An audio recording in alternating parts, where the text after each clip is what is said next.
Hey, it's me, Nalthazar, and welcome to another Magic Puzzle Quest video. In today's video, I'm going to be making a guide for beginners. So, let's get into it.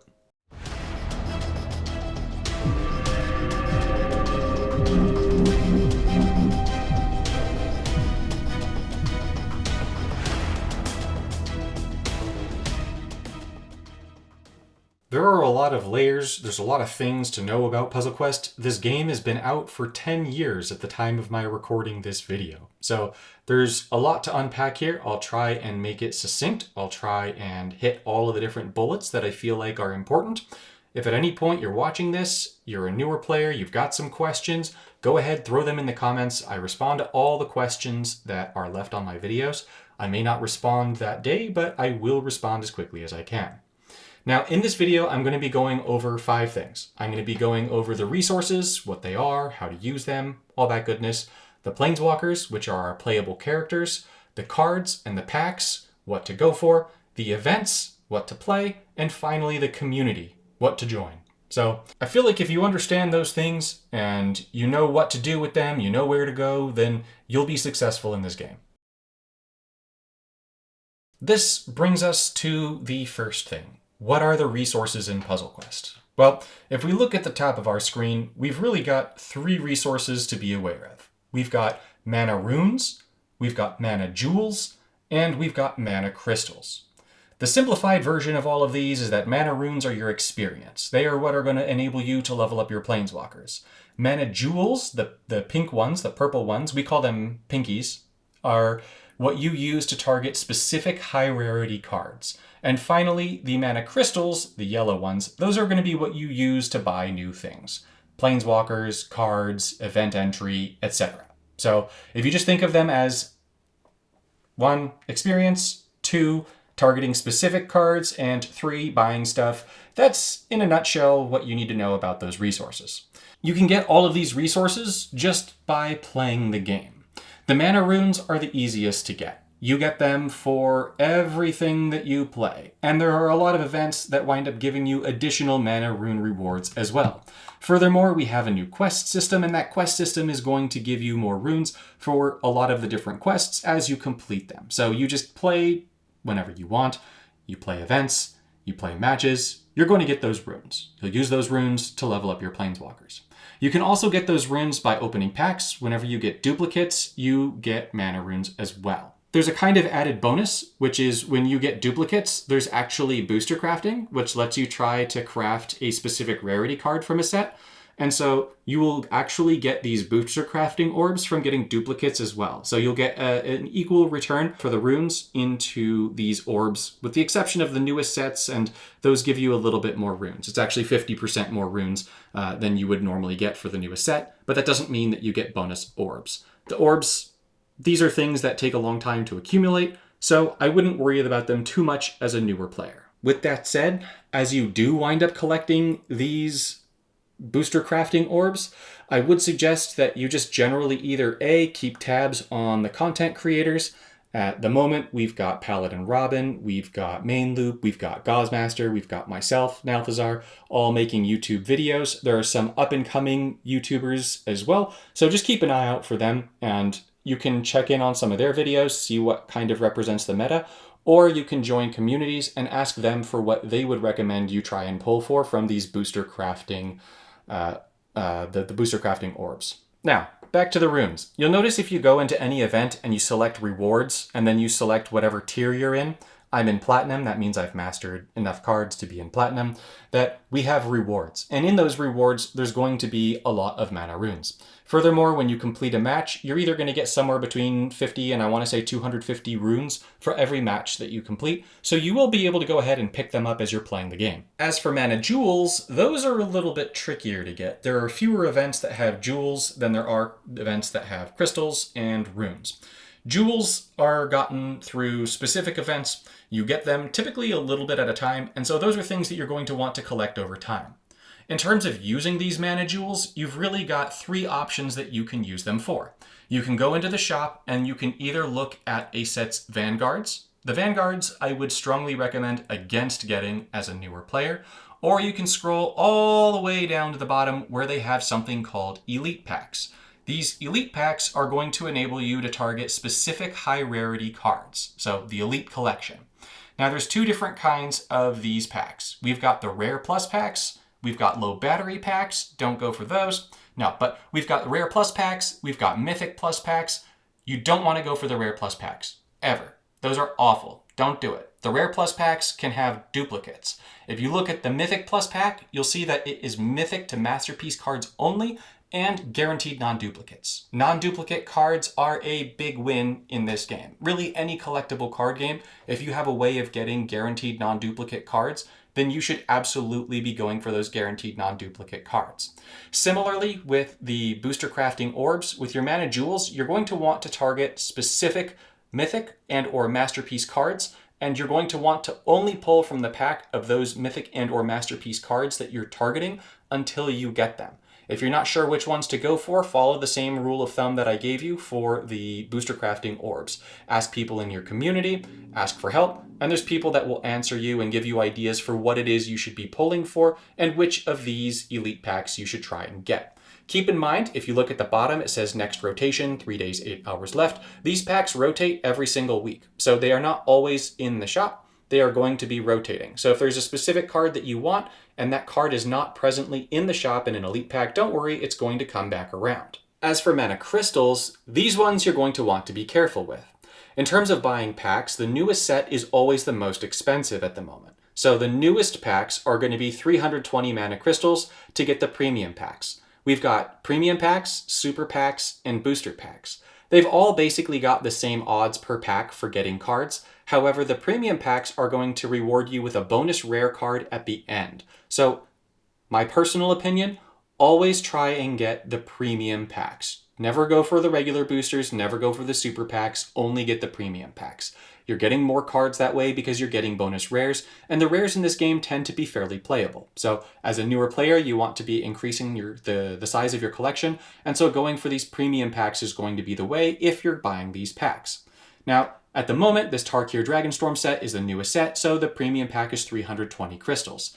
Other sets in standard, so slightly older but still standard sets, are going to be 300 crystals with the exception of Origins, which is a perma-standard set. However, the power of that set is a little bit weaker than the rest of standard in general. With that said, you're going to want to figure out which of these packs you're going to get. Similarly, with the questions that you might have about booster crafting orbs or the elite packs, you're going to want to be picking up these packs based on what it is you're looking to hunt. Some of these sets have a very high density of good cards. Some of them have a very low density of good cards. So it might be that there's a mechanic that you just want to play with. There are cards from that set that you want to go for, and by all means, you can be successful by doing that. If you want to follow more of a meta approach, then it's always good to ask for help if you aren't yet familiar with the meta. So same general suggestion as the jewels and the orbs. Your mana crystals are also going to enable you to buy new planeswalkers from the shop. Monocolored planeswalkers are going to cost 295 crystals per planeswalker. There's a series of 5 Origins walkers. You're going to start with the green one, Nissa. There's going to be 4 others, a Gideon, a Chandra, a Jace, and a Liliana. And those are all going to cost 50 mana crystals. I would advise against getting any of those Origins walkers. Obviously, you start with Nissa, but the rest are hot garbage. They're really bad. So you want to actually use your crystals on things that are going to better your account, and you ideally don't want to spend them on things that you'll wind up regretting later. I don't really know of any endgame players that use any of those planeswalkers unless they're going for a challenge or just shenanigans. They're really not good. With that said, back to my original point, the monocolor planeswalkers are going to cost you 295 mana crystals each. Dual color planeswalkers, so those are going to be planeswalkers with 2 colors in their identity, are going to be 650 mana crystals each. And the tricolor and colorless planeswalkers are going to be 850 mana crystals each. There is a difference in cost for the 3 different types of walkers because there are different things that you can do with those walkers, and there's more benefits in general to having the multicolored planeswalkers. This brings me to section 2, and that's just going to be all about planeswalkers, right? So the monocolor, the dual color, and the tricolor/colorless walkers are going to have different costs to purchase each of them. They're also going to have different costs to level them up. Our monocolor planeswalkers are going to cost 80,000 runes, approximately, to get to the max level in this game, which is 60.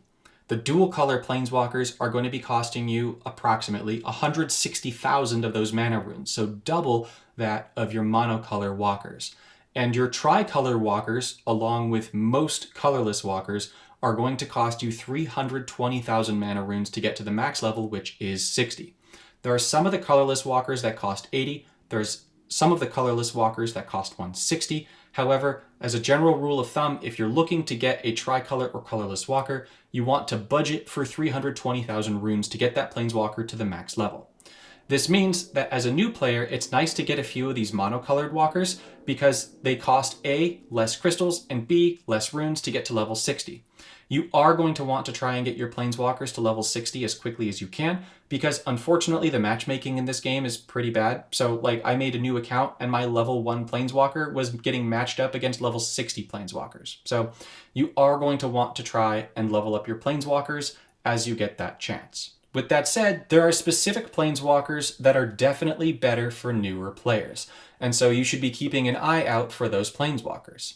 The planeswalkers rotate through the shop just like the card packs, and so you want to be watching what is in the shop and then what's coming into the shop, as those will give you an idea of what you'll be able to buy this week, what you'll be able to buy next week, and so on and so forth. Ultimately, you're going to want to have one planeswalker with each color in its color identity in your collection. So you're going to want to have one planeswalker that has white, one that has green, one that has blue, one that has red, one that has black. If you have a planeswalker that has 3 colors, like for example, white, blue, and black, then you will also want to make sure that you have a green and a red planeswalker at your disposal. As you play through the story mode, you will be able to unlock a whole bunch of mana crystals just by playing each of the story chapters with planeswalkers of each of the colors. So if you check out the story, there are going to be many story chapters. These are good places to start for events. I'll get to that in events, but you'll see that there is a color challenge, and that color challenge exists for every single one of these chapters. And those color challenges are going to reward you with, I believe, 15 mana crystals for every one of those color challenges. So if you're able to pick up a bunch of these different colored walkers, then you're going to be able to amass a whole bunch of mana crystals as you learn the ins and outs of the game in story mode, which is generally an easy mode to go ahead and learn the game and pick up some nifty rewards.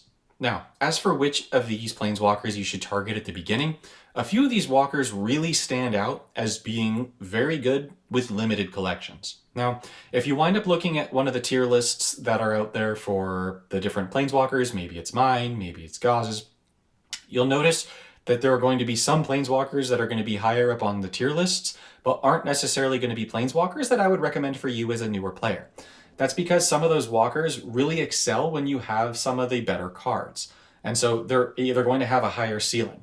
However, as a newer player, what you're looking for is you're looking for planeswalkers that have the highest floor, because those are planeswalkers that are going to carry you as you build up your collection. They're going to be planeswalkers that are generally going to be easier to play, and they're going to have very powerful effects for the cards that you are likely to have and that you're likely to pick up in the beginning. I personally think that the best starter planeswalker in the game is Ajani Invigorate Leadership. This planeswalker has a massive health pool. It's going to be a monocolor planeswalker, so it's only going to cost you 295 crystals to buy, 80,000 mana runes to level up. Its abilities are going to keep you in the game. They focus really on your creatures. Ajani is going to passively make creature tokens as long as you're at full health. And so it's going to have its own built-in win conditions. It's going to have its own built-in way of staying in the game for a really long time. And it's got incredibly powerful mana bonuses. Something I did not mention earlier about planeswalkers is that monocolor planeswalkers have the best spread of mana bonuses. So monocolor walkers typically, there are exceptions to these rules, have a total of +9 to their mana bonuses. Dual colors are going to typically, not always, have +8, and tricolor are typically going to have +7. The colorless walkers are kind of wacky. Some of them have +5, some of them have +10. A lot of them have ways of getting their mana bonuses up higher. I don't want to go into nuances and specific outliers. I'm just going over the generals here. So Ajani Invigorate Leadership is, in my opinion, the best planeswalker for new players because it's easy to buy, easy to level, and easy to make powerful. Now, with that said, the very most powerful planeswalker for new players in the game is Dakon Shadowslayer. So if you're collecting your crystals and you see that Dakon Shadowslayer is in the vault and you're able to pick this thing up before it rotates out, absolutely pick up Dakon. I have won games with Dakon without playing a single card in Platinum, and you will be able to do that with a level 60 Dakon. Dakon's abilities are that good. Dakon's going to give you card filtering. Dakon is going to give you extra loyalty. Dakon is going to do damage to your opponent.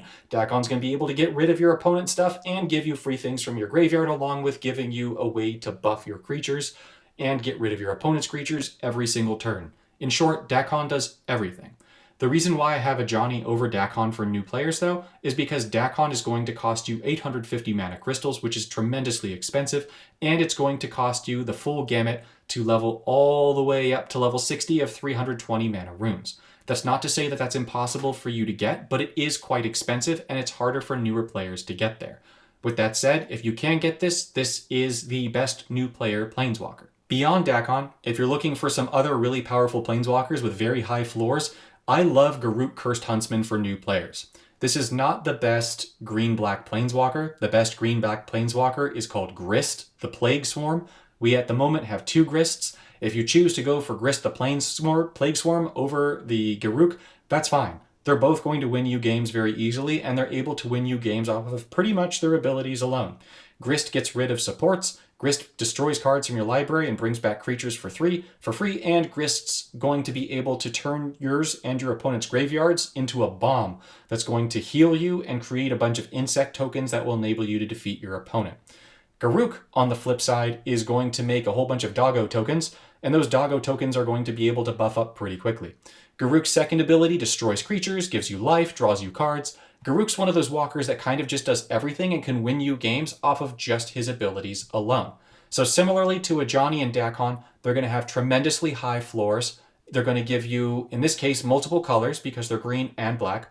And they're going to be walkers that you'll be able to get running immediately with the collection that you have, because you're going to start with green cards since the game gives you Nissa to start out with, and so it's giving you green cards to start out with. I want to take a look at just a few other monocolor walkers, though, really quickly.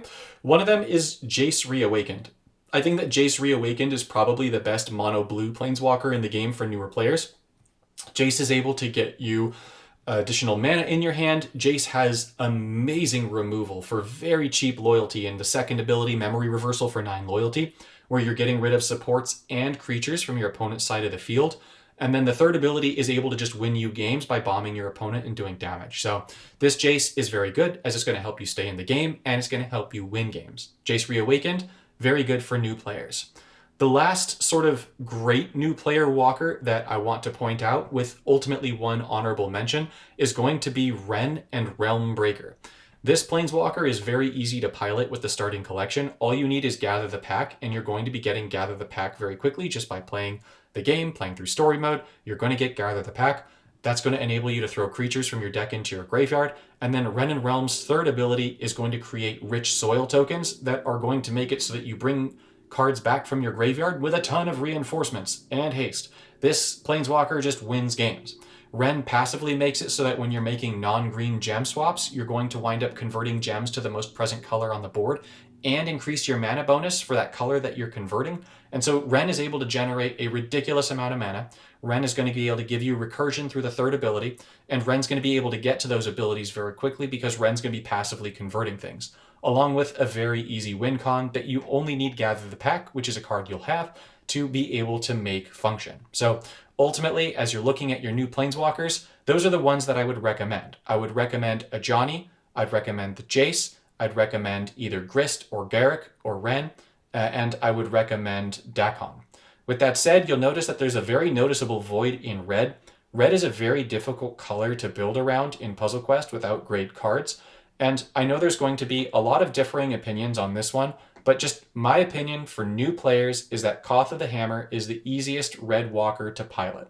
If you're able to level up Koth of the Hammer destroys non-red gems with the first ability, so you're going to wind up being able to get a whole bunch of mana.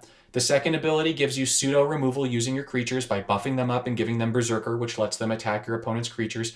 And the third ability is going to make it so that you permanently buff your creatures every time you make, or any player makes, a red gem match. The mana bonus for Koth of the Hammer in red is +9, which is incredible. What makes Koth so great is that Koth is able to very quickly generate mana for himself with the first ability, and then the other abilities are really going to enhance your creatures. And in the early going of you playing this game, realistically, you're probably only going to be looking at creature-based win conditions, and your decks that are going to be the most effectual are going to be the ones that are going to be creature-based. Koth of the Hammer is, in my opinion, the best of the monocolor red planeswalkers for a creature-based deck that is going to be effective with all sorts of different creatures without having to specialize in a specific creature type. So Koth of the Hammer has one major drawback, and that is going to be the maximum number of supports that Koth can have. This Koth can only have 3 supports in his deck, which is a major limiter. Now, this is an important thing to look at regarding Planeswalkers. If you look at the top of the Planeswalker, you'll see that Koth of the Hammer is able to have 10 creatures, 6 spells, and 3 supports in the deck maximum. All of the Planeswalkers are going to have a different spread of what it is that they are allowed to have in their decks. Typically, you're looking for Planeswalkers that allow you to have at least 5 in all 3 categories because you want to have that flexibility in your Planeswalkers. However, some walkers are just so good that they're worth it anyways.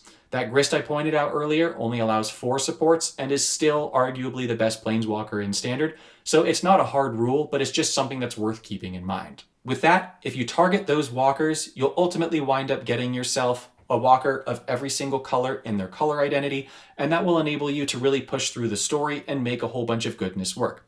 If you don't want to go for Koth of the Hammer and you want to go for one of the higher ceiling planeswalkers, I totally get it. If you decide to go that route, I would recommend something like Nicol Bolas Dragon God or Nicol Bolas God Pharaoh, one of these tricolor Boloses, and just let yourself build them up over time, as they're both very good planeswalkers. They both have removal, they both have card draw, they both are going to enable you to use a lot of cards because they've got 3 colors in their identity, and they're both very good.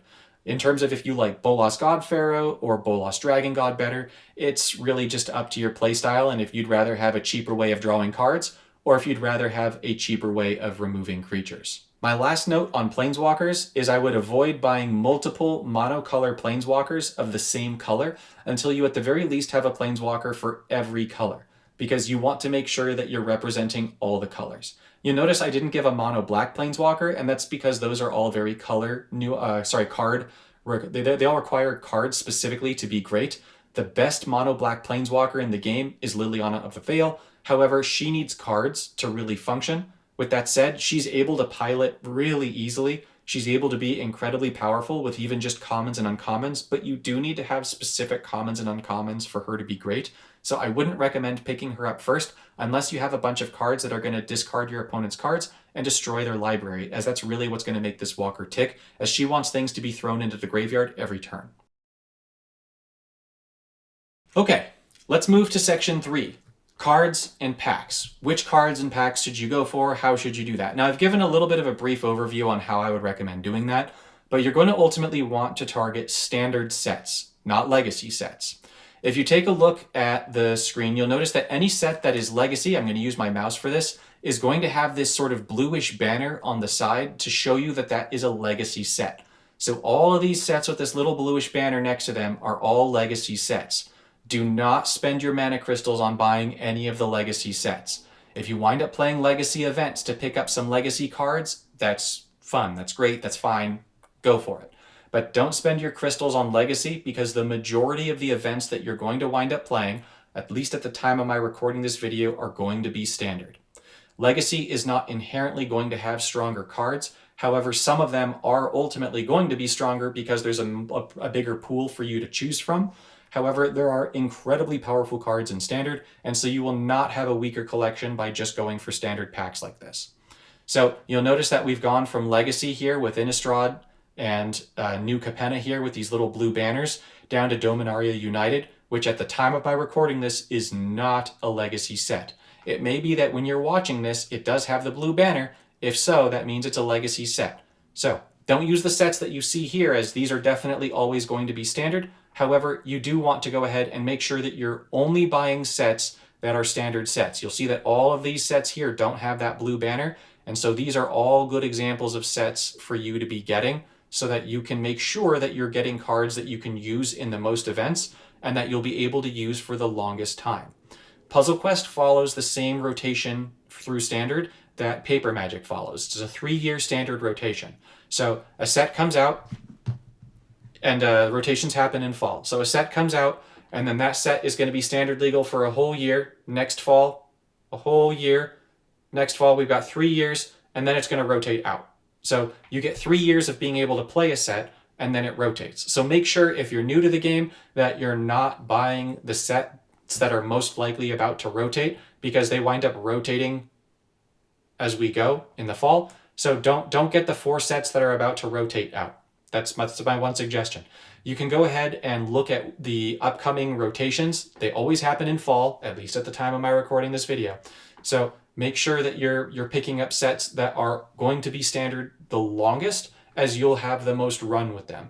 If you wind up picking a set that is not due to rotate that year, it's due to rotate the following year, you're fine, because that gives you like a year, 2 years to play, and that's a long time to be playing a game. So I wouldn't worry about that. I would, however, worry about a set that's rotating the year that you're picking it up. Once again, in terms of buying packs, always buy the premium packs. Don't buy super packs, don't buy booster packs. You want to try and get as many premium cards as you can. You want to get as many rares, you want to get as many mythics, you want to get as many masterpieces. Go for the premium packs.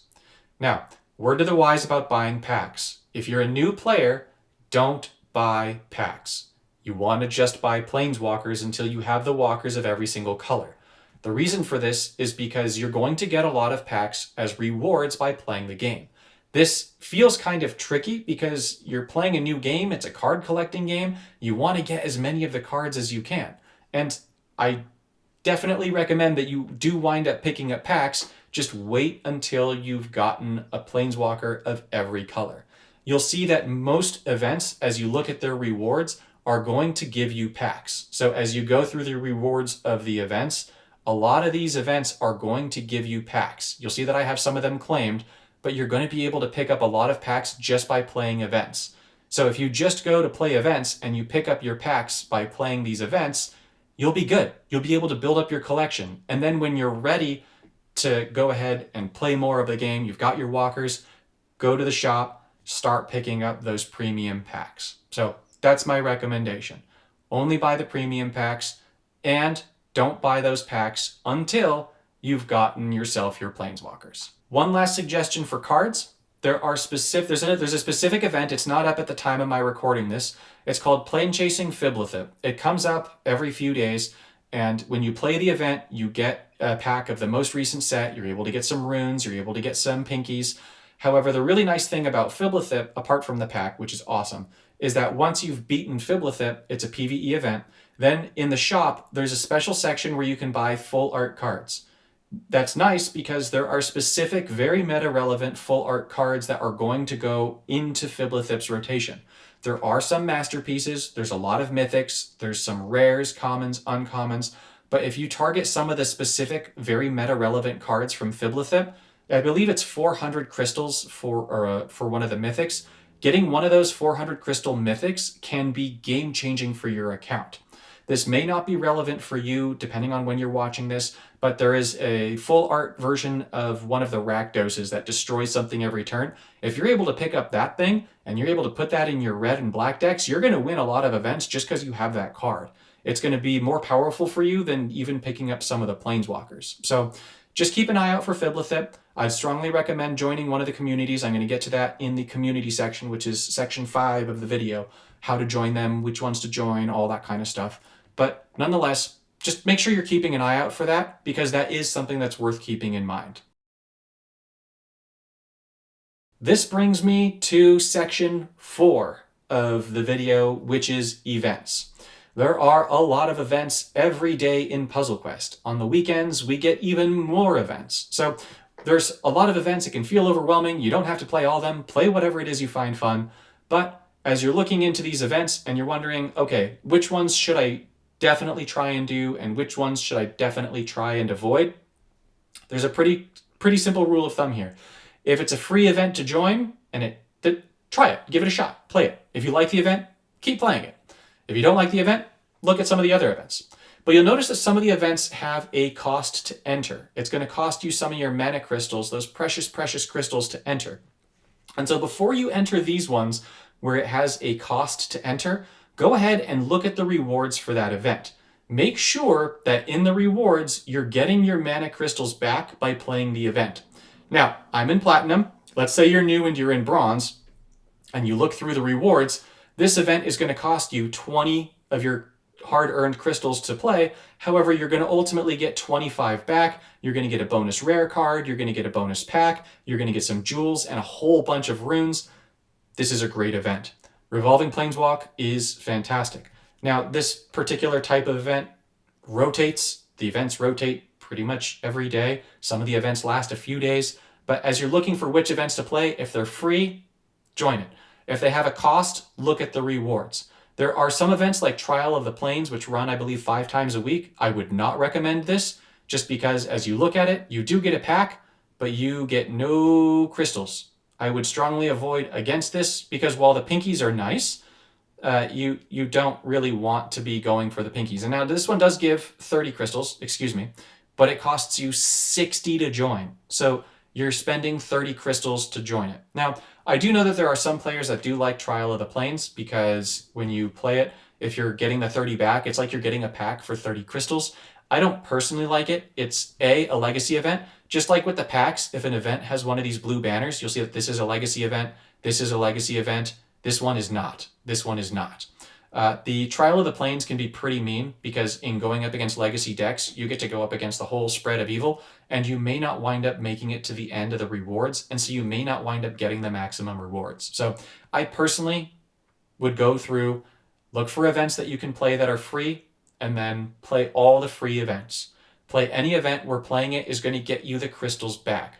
Skip any event where you don't get your crystals back. Just because as a new player, you really want to prioritize getting those new Planeswalkers, and you want to have as much flexibility with your crystals as you can have so that you can get all the goodies that you want. Something else to be mindful about events is that we have PvE events and we have PvP events. Now, I use little bunny ears for PvP events because there is an AI that we of the community lovingly call Greg, who pilots your opponent's decks. You're not playing against a true person, although you are playing against a true person's creations. So when you join these PvP events, you don't have to worry about getting curb stomped by some player who's going to be significantly more experienced than you or having a better collection.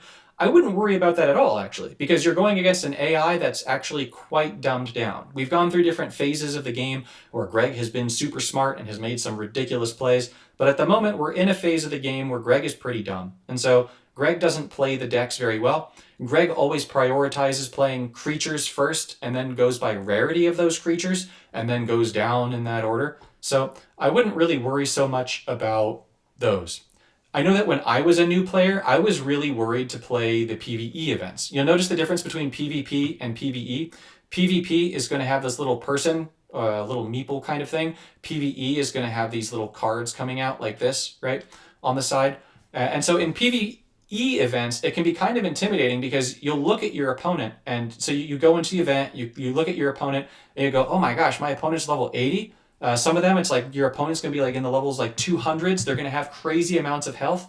But don't worry. The PvE events have fixed decks. The decks usually aren't that great. And so if you can build yourself even a decent deck, you'll be able to take out even the maximum level PvE opponents. And so I would implore you to just try different strategies, talk to your community, figure out different ways to build decks to make sure that you can get yourself through the PvE events, because the PvE events are tremendously rewarding. They look really daunting because the Planeswalkers are all these really high levels with really high health pools, but really they are actually the easiest events in the game, in my opinion, once you get the hang of them. So just don't be intimidated by any of the events, give them a shot. Try and have some fun. If you feel like you're running into a wall, ask for help. I know, magic happened with my hair. It happens. Don't worry about it. Anywho, the last thing that I want to bring up about events is while you're playing those events, make sure that you're also playing through the story. The story is an amazing tool for new players. You can go through the origin story. We've got some training modes. We've got the battle for Zendikar. We've got heroic encounters. But these are all, as you play through them, going to be getting you mana crystals and mana runes. So I've played through a lot of them. I haven't played through all of them myself just because I wound up getting all the resources that I wanted. But there's going to be different objectives that you can complete, and by completing those objectives, you're going to get mana runes and mana crystals. By completing each different node of the story with a planeswalker of every single different color, you're also going to be able to earn bonus mana crystals. And so this is going to help enable you to get those planeswalkers that you want to get, maybe some of those cards from Fiblethip, maybe get you closer to that point where you can stop buying planeswalkers and start getting packs. So I just wanted to throw this in there as I feel like this is a really handy way for you that's very accessible. You can just keep playing them over and over again to make sure that you can get yourself as many starting resources as you can as you try to merge your time between playing through events and playing through the story. On my new account, I personally liked to prioritize events and then to move back to story. The events are all rotating, they're all on timers, whereas the story is just always there. So I would try and play through all the events that I could, and then I would go back and play story. With that said, I did play through the first initial sequence of story. You do need to go through some story in order to unlock events. So if you log in and you're like, oh, everything's not available to me, you definitely have to go through and play some of the Origins story. So it's good to go through, get through chapter 16 if you can. You'll see that the highest level here at chapter 16 at the end is level 12 with Jace, Vern's Prodigy, and then just go from there. So this is my advice for you all for starting out and for events. This brings me to section 5 of the video, and I feel like this is arguably the most important section of the video, and that is community. The thing that makes Puzzle Quest so great is, in my opinion, the community. I've been playing this game now for 8 years, and I've been playing it for 8 years in large part because the community for this game is second to none. It is an incredibly positive and supportive community. You'll notice in the description of this video, there's a link to join my Discord. I would strongly recommend as a new player that you join the creator Discords. I have a Discord and Gaussmaster has a Discord. I would strongly recommend that you look up Gaussmaster's channel on YouTube, and then in his videos, I believe in his descriptions, he's got a link to his Discord. If he doesn't, you can join mine, you can ask for a link to Gauss's, and someone will share that with you as well. But these are going to get you in touch with hundreds of players. Joining these Discords is going to get you in touch with hundreds of players. My Discord alone has tons of people online at pretty much all times. We've got people from all different time zones. We've got a lot of people that are in this Discord. Gaussmaster's Discord has hundreds of people as well. I cannot recommend this to you enough. In these Discords, we have little sections and channels that enable you to find other coalitions. So if you're looking for coalitions, this can help you find a coalition to join. I would strongly recommend you do this. Now, my Discord is family friendly. There's no profanity. In the other Discords, you need to be polite, but they do not have the same restrictions. That's not to say that my Discord is flooded with kids. I just find that when people are not using profanity, they tend to be more civil with each other. And this is an incredibly civil and polite community. So I don't know that I need that restriction, but I still like it anyways. Through these Discords, you'll be able to get in contact with the leaders for pretty much all of the game's top coalitions. And the top coalitions aren't just restricted to coalitions that are going to house the top 10 teams, and as a result, the top 200 players. They all have little filter coalitions that they use to teach new players and raise them up until they're ready to join the top ranking coalitions. And so you can grow as a player, you can meet hundreds, depending on the group you join, even 1,000+ players, and it's just an amazing community to join. I'm not going to try and push you into any one coalition. They're all great coalitions up on top. And so all you want to do is find a coalition that is going to fit your play style, that gels with you, where you gel with the people. And I would strongly recommend that as soon as you stop this video, or even just pause it right now, find a coalition. Because finding a coalition is going to bring you so much more joy and so many more rewards in this game. The coalition events tend to be some of the most rewarding events in the game. They are characterized by these multiple people on the side as opposed to this, which is just single player. And so these little multiple people events are going to be the coalition events. When you play through the coalition events, you get rewards for playing through the event, but you also get rewards for your personal placement in the event, and you get rewards for your coalition's placement in the events as well. These run every single weekend. And so if you grow as a player and you're joining one of those top coalitions, even if it's like top 10, top 25, top 50, top 100, whatever it is, you're going to be getting bonus packs, you're going to be getting bonus runes, you're going to be getting bonus crystals, you're going to be getting bonus jewels, and you're going to be getting that just for being a part of one of those groups. On top of that, you're going to find people to play with, to commiserate with, to share your joys with, your pulls with, to help you get more rewards, give you advice, what Planeswalkers to get, what cards to get, what decks to build, what's going well, what are some bugs that are in the game, because this can be a very buggy game, what to avoid, all that kind of good stuff. So honestly, I think that if you take one thing from this video, and just one thing, it's join the Discords and find a community. Now, I'm also going to say this, and this might get me a little bit of flack from some people, but I would recommend that in terms of the communities, that you try and go through Discords to find communities and avoid the forums. There is a Reddit for this game as well, and the Reddit has been pretty positive, and the Reddit is very useful. It's the Magic the Gathering Puzzle Quest Reddit. However, the forums can get a little bit toxic, and that's the one area where I feel like this community can be a little bit lacking, is the toxicity in the forums. So I would personally avoid the forums and instead look for the other communities that are not the forums, because the communities apart from the forums tend to be overwhelmingly positive and supportive. And so I think that that's something that really makes this game great.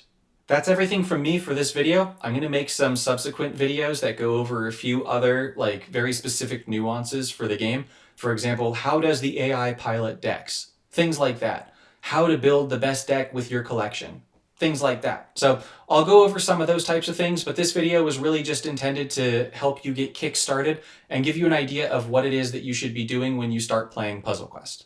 So thank you all so much for watching the video. If you have any questions, please throw them in the comments or join one of the Discords, ask them there, and get player feedback. Thank you so much for watching, and I'll see you in the next one.